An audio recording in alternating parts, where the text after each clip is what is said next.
Que a graça e a paz esteja na sua e na minha vida. Hoje é o 6º episódio da série Os Milagres que Deus fez na minha vida. Antes de estar começando, eu vou estar lendo Marcos 11, versículo 24. Por isso, eu afirmo a vocês, quando vocês orarem e pedirem alguma coisa, creiam que já receberam e assim tudo lhes será dado.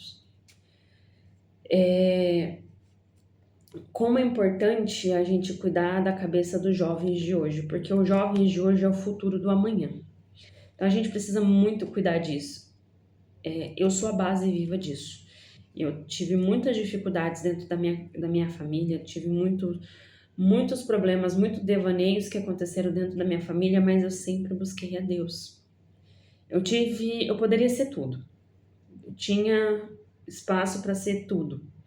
Mas Deus não permitiu. Por quê? Porque ele tinha um propósito. Ele tem algo importante para minha vida. Eu passei por momentos difíceis, eu passei por dificuldades, mas em todos os momentos eu via a mão de Deus sobre a minha vida. Eu sentia a mão de Deus sobre a minha vida. Por mais que tinha vezes que eu me desviava, e me desviava muito longe da palavra de Deus, mas Deus nunca me abandonou. Deus nunca deixou eu sozinha. E eu cheguei quando eu tinha 15 anos, é o auge que você quer começar a querer namorar, começa a pensar em namoradinho, essas coisas. E a regra lá em casa era simples e clara. Não vai namorar antes dos 18, não adianta pedir, e não tem nem segunda opção, enfim, não tinha. E eu tinha tinha algumas primas minhas que já namorava e eu queria namorar também. E de novo, eu fui num encontro de jovens, por isso que é tão importante a gente colocar, mesmo que nosso filho não goste, mesmo que nosso filho ache ruim, nossa, eu vou fazer o quê no encontro de jovens, no acampamento de jovens, não tem nada. Mas vá, porque às vezes naquele momento Deus não vai edificar. Mas só dele estar naquele local, Deus daqui a alguns anos pode mostrar por que colocou ele naquele acampamento, naquele período, por que colocou ele naquele dia, naquele local. É uma coisa assim, inexplicável. E assim, era o que acontecia comigo. Eu ia muito no encontro de jovens, acampamento de jovens. Exatamente isso, porque às vezes uma maçã podre, ela influencia e pode estragar uma maçã boa. E a molecada, os jovens de hoje, eles têm muito isso, né? Questão de amizades. Então, a gente tem que tomar cuidado sim com as amizades que os nossos filhos fazem. A internet, ela tá aí, despejando um monte de coisa hoje. Quantidade de criança, quantidade de adolescente que tem problemas por conta da internet, porque hoje é tudo rápido, tudo fácil, tudo na mão. Então isso é cada dia mais perigoso. A gente tem que ter o controle, a gente tem que ter o cuidado sim com os nossos filhos, porque eles são o nosso futuro. Qualquer adolescente que eu ver, eu oro, eu coloco Deus abençoe a vida dessa pessoa, porque eles é o nosso futuro. Dali eu não sei o que vai sair, mas vai sair. Pode sair um médico, um advogado, um deputado ou o próximo presidente. Nós não sabemos. Mas o que eu sei, e é fato, é que eles são o nosso futuro. É a geração que vai cuidar da gente quando a gente estiver na velhice. Então a gente tem que cuidar deles também. Enfim, quando eu tinha 15 anos, tem uma dessas pregações, o pastor falou assim: na Bíblia, em algum momento fala que quando você se casar, quando você estiver namorando ou uma amizade que você tenha muito grande, fala que quando Jesus vier para a arrebatação, você vai entrar de mãos dadas com essa pessoa? Não, você não vai entrar de mãos dadas com essa pessoa. Você vai entrar sozinha. A arrebatação vai ser individual, não em dupla, não em grupo, é individual. Então, cuidado com o que você escolhe, porque foi influência do seu amigo ou do seu parceiro, porque aquilo vai te levar para a arrebatação.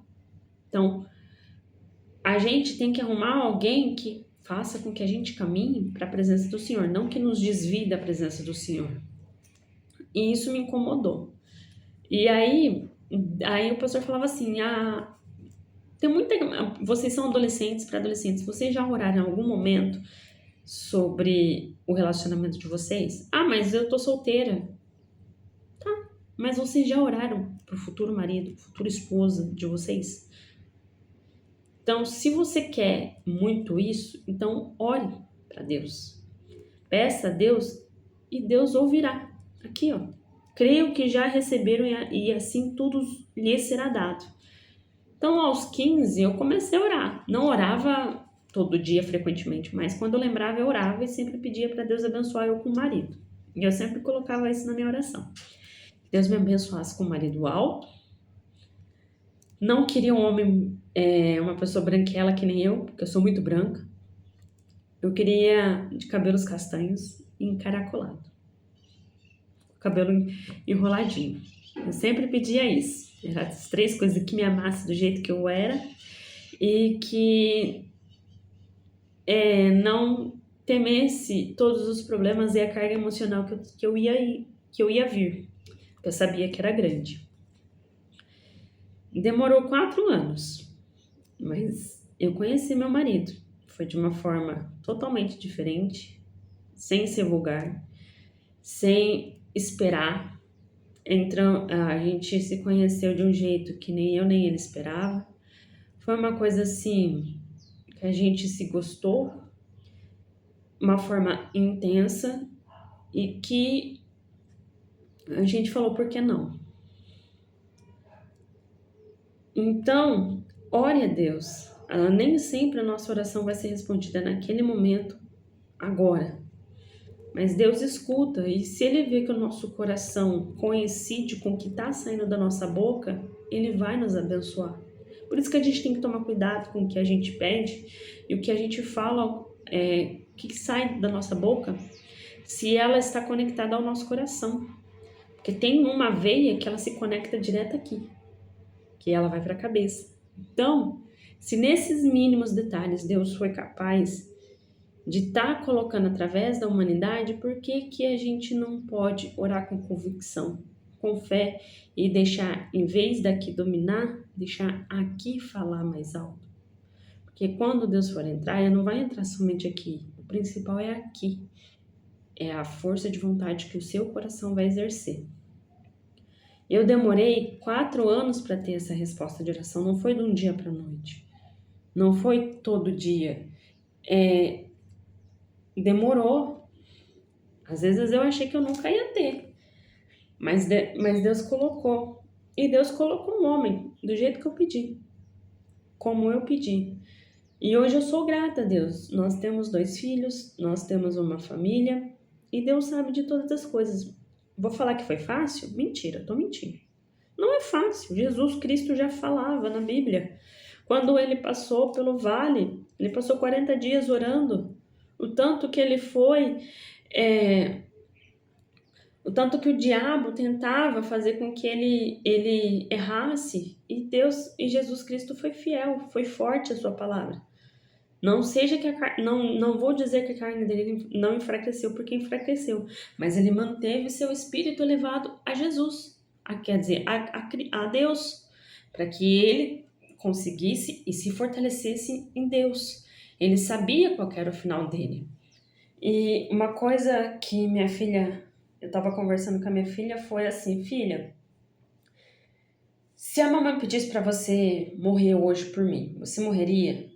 A gente, assim, negócio de pular, se eu pular na ponte, você pula? Se eu pedir pra você fazer, você faz? Ela falou, sim, mãe, sem pensar, eu morreria por você. Você é minha mãe, você me colocou no mundo. Tá. E se eu pedisse pra você morrer por seu irmão, você morreria? Morreria, por teu pai? Morreria. Tá, e se eu pedisse pra você morrer por um mendigo que ele fez coisas que não deveria com uma criança? Você morreria ainda assim? Ela parou e falou assim, não, aí não. Então, mas Jesus Cristo fez isso. Independente do que você fez na sua vida, Jesus Cristo morreu por você, por amor a você. Não o que você fez. Se ele morreu por você, então o mínimo que a gente tem que ter é gratidão a Ele, dar o amor ao próximo, porque se Ele foi capaz de se humilhar, de se rastejar, mesmo sabendo que Ele tinha o poder de queimar toda a nação, de fazer tudo o que Ele quisesse, ainda assim Ele não fez. Ele abaixou a sua cabeça e permitiu ser crucificado junto aos bandidos e ser condenado como um bandido. E em nenhum momento Jesus Cristo foi bandido, em nenhum momento Jesus Cristo foi condenado ou fez alguma coisa de errado. Então, por que nós temos que julgar o próximo e falar do outro? Nós não temos esse direito, quem tem esse direito é Jesus Cristo. Então, a lição de hoje é: ore, que as suas orações elas se elevem tanto que a tua cabeça e o teu coração eles falem uma boca só. Quando a gente ora com o coração, Deus responde, mas não é na nossa hora que a gente quer, é quando Ele quer. Nós somos como um bolo.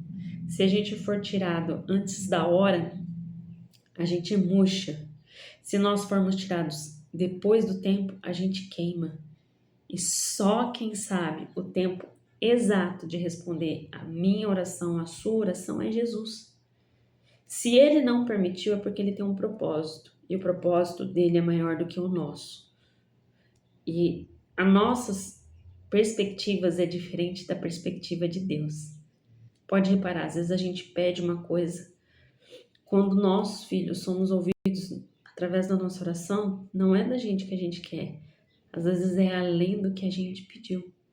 Então, creia e ore sempre. A oração faz com que a nossa cabeça ela se transforme e que quem comande não seja aqui, seja o nosso coração. Coloca diante do Pai e o Pai sabe de todas as coisas. Deus sabe de tudo, Ele sabia que Ele ia ser crucificado, Jesus Cristo sabia e mesmo assim não deixou de orar.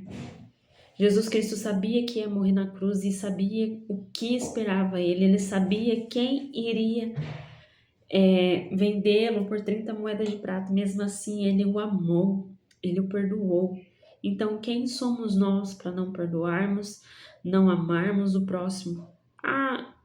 Eu não estou aqui para julgar ninguém, nem você está aqui para julgar ninguém, porque na Bíblia fala que nós não somos julgadores. Quem vai ser a única pessoa que vai julgar vai ser Jesus Cristo e Deus, quando eles vierem. Porque não existe, tanto é que na Bíblia não fala, mas foi só um pecadinho. Foi bem pequenininho. Não existe na palavra de Jesus. Não existe pecadinho, pecadão, pecado, master. Existe pecado. Então ele não limita o que é pecadinho e o que é pecadão. É tudo pecado. Então temos que nos cuidar, porque o inimigo ele tá aí. Ainda mais nessa era de hoje, ele tá cada dia rugindo mais. Então a gente tem que se blindar na presença do Espírito. E se blindar na presença do Espírito é orar. Não importa onde nós estamos, ore. Da mesma forma que você pega um celular para ficar rolando, vendo vídeos, ore. Às vezes é uma oração boba, como a minha, aos 15 anos, pode ser que ela surja efeito. Não como eu esperava, não na hora que eu esperava, mas surja efeito. Que Deus esteja abençoando a sua e a minha vida e eu vou estar orando por mim e por você nesse momento. Pai, eu coloco diante de Ti essa palavra, que as nossas orações se elevem ao Senhor, que o Senhor incline a sua cabeça da onde o Senhor estiver, nos montes mais altos, e ouça a nossa oração, Pai. O Senhor sabe o quanto ela tem efeito sobre a nossa vida e o Senhor escuta nosso coração. O Senhor conhece o que existe no íntimo e profundo de cada pessoa. E o Senhor sabe quando a oração ela vem do coração, quando é só da boca. Então eu coloco nas suas mãos, meu Pai, toda pessoa que esteja ouvindo essa palavra agora, que o Senhor esteja abençoando, que ela se joelhe e se derrame diante da Tua presença e fale com o coração, não somente pela boca. que o coração dela se eleve todas as vezes, que ao falar, que ao essa pessoa estar pedindo em oração, onde é que ela esteja, o Senhor se incline do teu monte para escutar a oração dela, Pai. Pai, esteja abençoando a vida e a casa dela. Nós não sabemos o que o coleguinha, o nosso amiguinho está passando, mas o Senhor sabe o que acontece na casa de cada um, na vida de cada um. Então, coloco que a sua mão poderosa esteja tomando providências aonde essa pessoa precise, e que o Senhor mostre que o Senhor é o caminho e a vida, a verdade, meu Deus, que o Senhor venha estar derramando sobre essa vida e que as suas orações sejam respondidas, meu Deus. Eu coloco diante de Ti, que o Senhor nos abençoe nessa semana e nos proteja. Assim eu te peço, em nome do Senhor Jesus. Amém. Que Deus abençoe você e a mim.